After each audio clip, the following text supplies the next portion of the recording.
नमस्कार, बहुत बहुत स्वागत है आपका जी न्यूज के इस स्पेशल बुलेटिन में। दोपहर के 3 बज चुके हैं। मेरा नाम है हार्दिक दवे और आज हम आपको दिखाने वाले हैं कि कैसे आटा चक्की से लेकर डीप फ्रीजर तक आतंक नए नए प्लान बना रहा था। दिल्ली ब्लास्ट की प्लानिंग में आतंकियों का जो डॉक्टर मॉड्यूल है वो न सिर्फ विस्फोटक खरीद रहा था बल्कि चोरी भी कर रहा था। कहां से, आगे आपको दिखाएंगे। वहीं मुजम्मिल की बारूद पीसने वाली आटा चक्की के बाद आज आतंकी उमर की डीप फ्रीजर वाली आतंकी साजिश का जो खुलासा हुआ है वो भी आपको दिखाएंगे। और सुसाइड बॉम्बर उमर अपने कमरे में डीप फ्रीजर का इस्तेमाल कैसे कर रहा था, कैसे अपनी बारूदी प्लानिंग को अंजाम दे रहा था, क्या थी उसकी योजना। देखें जी न्यूज के 10 एक्सक्लूसिव खुलासे की 10 हैरान कर देने वाली कहानियां। गेहूं, मक्का और चावल पीस कर आटा तैयार करने वाली आटा चक्की और सामान को ठंडा रखने के लिए इस्तेमाल होने वाला डीप फ्रीजर, ये दोनों बम बनाने के काम आ सकते हैं, ऐसा शायद आपने सपने में भी नहीं सोचा होगा। लेकिन हम आज जो कहानी आपको सुना रहे हैं, जो दिखा रहे हैं, वो कहानी है दिल्ली में धमाका करने वाले आतंकी उमर उन नबी और उसके साथी डॉक्टर मुजम्मिल गनी की। कल हमने आपको बारूदी आटा चक्की की कहानी में बताया था कि आतंकी मुजम्मिल के किराए के मकान से आटा चक्की बरामद हुई थी जिसमें वो बारूद बनाने का सामान पीसता था और वहीं से अमोनियम नाइट्रेट की कई बोरियां भी बरामद हुई थी। अब खुलासा हुआ है कि आतंकी उमर ने एक डीप फ्रीजर खरीदा था जिसमें विस्फोटक तैयार करने वाला केमिकल रखा गया था और डीप फ्रीजर में ढेर सारा केमिकल स्टोर करके मल्टी लोकेशन ब्लास्ट की साजिश थी।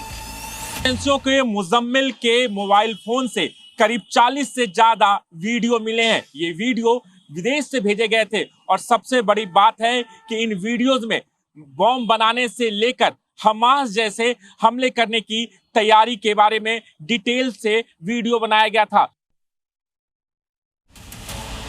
आतंकी मुजम्मिल पर जिम्मेदारी थी कि वो केमिकल को पीसेगा, जिसके लिए वो आटा चक्की लेकर आया था, जबकि उमर अलग अलग जगहों से बम का रॉ मटेरियल खरीदने में लगा हुआ था। लेकिन आप सोचेंगे कि उसे चोरी करने या खाद खरीदने आटा चक्की का इस्तेमाल करने की जरूरत ही क्यों पड़ी? तो जवाब है कि आतंकियों की योजना थी कि विस्फोटक एक जगह स्टोर करके रखें और फिर दिल्ली में अलग अलग लोकेशंस पर एक ही समय पर कई धमाके किए जाएं। यही कारण था कि आतंकी उमर ने विस्फोटक बनाने की सामग्री पहले नूह से खरीदी, जबकि इलेक्ट्रॉनिक कंपोनेंट ब्लास्ट की जगह से सिर्फ 300 मीटर दूर दिल्ली के भागीरथ पैलेस मार्केट से खरीदे और यही सामान उसने फरीदाबाद के NIT मार्केट से भी लिया। इतनी अलग अलग जगहों से रॉ मटेरियल लाकर सारे विस्फोटक एक जगह स्टोर करके रख लिए गए, लेकिन ये खराब न हो इसके लिए डीप फ्रीजर जरूरी था, क्योंकि केमिकल का टेम्परेचर मेंटेन करना जरूरी होता है। प्लान यही था कि खाद से, केमिकल लैब से या अलग अलग जगहों से विस्फोटक को एक जगह इकट्ठा किया जाए और दिल्ली में अलग अलग लोकेशंस पर एक ही समय पर सीरियल ब्लास्ट किए जाए। आपने ये तो जान लिया कि विस्फोटक कैसे खरीदा गया, कहां स्टोर किया गया और कैसे उसे आटा चक्की में पीसा गया। लेकिन आप ये जानकर हैरान रह जाएंगे कि इस केमिकल को न सिर्फ खरीदा गया बल्कि बाकायदा चुराया भी गया। जांच एजेंसियों को अल-फलाह यूनिवर्सिटी की लैब से केमिकल बाहर ले जाने का शक है। आतंकी डॉक्टर्स पर शक गहरा गया है क्योंकि लैब रिकॉर्ड्स में कई तरह की गड़बड़ियां सामने आई हैं। लैब से केमिकल चोरी होने के आरोप हैं। अल-फलाह यूनिवर्सिटी की केमिस्ट्री लैब में जितने केमिकल की एंट्री डायरी में हुई है और जो कंज्यूमेबल रिकॉर्ड है वो आपस में डेटा मिलान नहीं करता, यानी जितना केमिकल लिया गया उतने की डायरी में एंट्री नहीं है। जांच एजेंसियों के शक है कि केमिकल लैब से ये सामान बार बार छोटे छोटे बैचेस में लैब से बाहर ले जाया गया और इसे पढ़ाई लिखाई के नाम पर छिपाया गया, जबकि इस्तेमाल बम बनाने में होता था। सूत्रों के मुताबिक अल-फलाह की केमिकल लैब से कुछ ग्लासवेयर की एंट्री तो दर्ज है, लेकिन न उसकी कहीं खपत दिख रही है और न ही टूट फूट का कोई रिकॉर्ड मिला। तो सवाल ये कि वो कांच के बर्तन, वो इक्विपमेंट, वो उपकरण गए कहां? संदेह यह है कि जिन छोटे कंटेनर्स और कांच के बर्तनों को लैब से बाहर ले जाया गया वो वैज्ञानिक तरीके से विस्फोटक तैयार करने के लिए काफी जरूरी होते हैं और केमिकल मिलाने के लिए, सही और सटीक मिश्रण बनाने के लिए, बम की टेस्टिंग करने के लिए कांच के इन्हीं बर्तनों का इस्तेमाल किया जाता है। अल-फलाह की हिस्ट्री और यहाँ की केमिकल मिस्ट्री सुरक्षा एजेंसियों के पूरे रडार पर है। सुरक्षा एजेंसियों ने जो यहाँ जांच की है उसमें ये कई बातें सामने निकल के आई हैं कि यहाँ से रसायन जो है बाहर भेजा जा रहा था। यही नहीं, एक और जानकारी मिली है कि अल फलाह का ये डॉक्टर उमर जो फिदाइन था, उसने एक डीप फ्रीजर खरीदा था और इसमें वो विस्फोटक सामग्री इकट्ठा कर रहा था और अलग अलग लोकेशंस पर इस विस्फोटक सामग्री को पहुंचाकर एक साथ कई जगहों पर विस्फोट की तैयारी थी, जिसका सुराग सुरक्षा एजेंसियों ने लगा लिया है और जो दूसरी जगहें थी उसका भी पता कर लिया है। इन 3 कहानियों को देखने के बाद सवाल यह होगा कि लैब से निकलने वाले केमिकल को चुनता कौन था? ब्लेंडिंग करना, मिक्सिंग करना, इसकी साइंटिफिक प्रोसेस डिजाइन किसने की थी? तो इस सवाल का जवाब भी आपको अब अगली कहानी में देते हैं। अल फलाह यूनिवर्सिटी से जो केमिकल बाहर ले जाया गया वो था अमोनियम नाइट्रेट, पोटेशियम नाइट्रेट और सल्फर।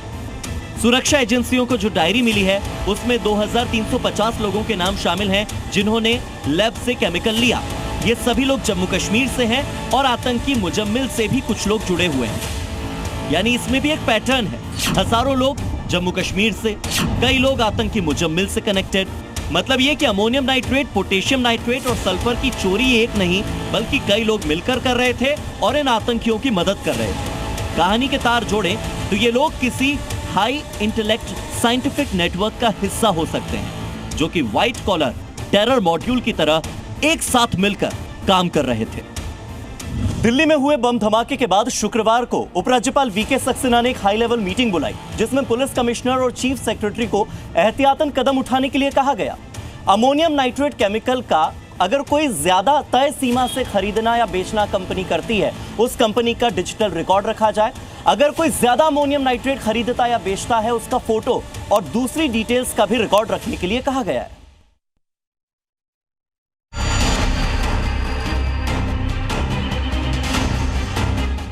धमाका हुआ दिल्ली में, लेकिन कनेक्शन उत्तर प्रदेश और उत्तराखंड से भी जुड़ रहा है। दिल्ली में धमाका करने वाले आतंकी उमर उन नबी ने दिल्ली के भागीरथ पैलेस से लेकर नूह, फरीदाबाद और यहां तक कि उत्तराखंड से भी विस्फोटक खरीदा था।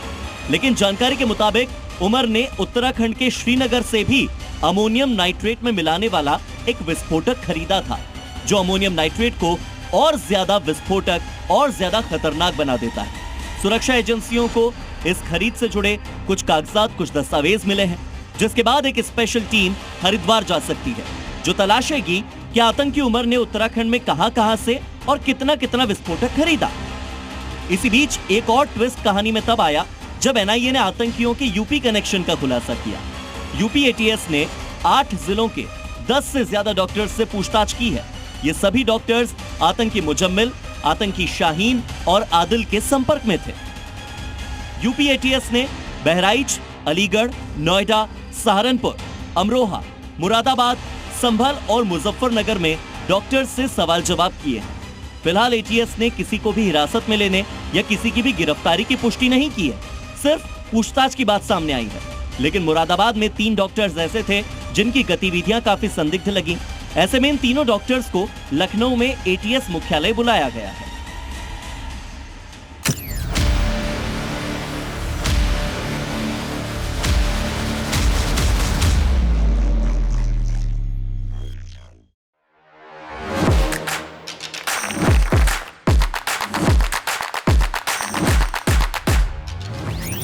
Welcome Dr. Subhash Chandra.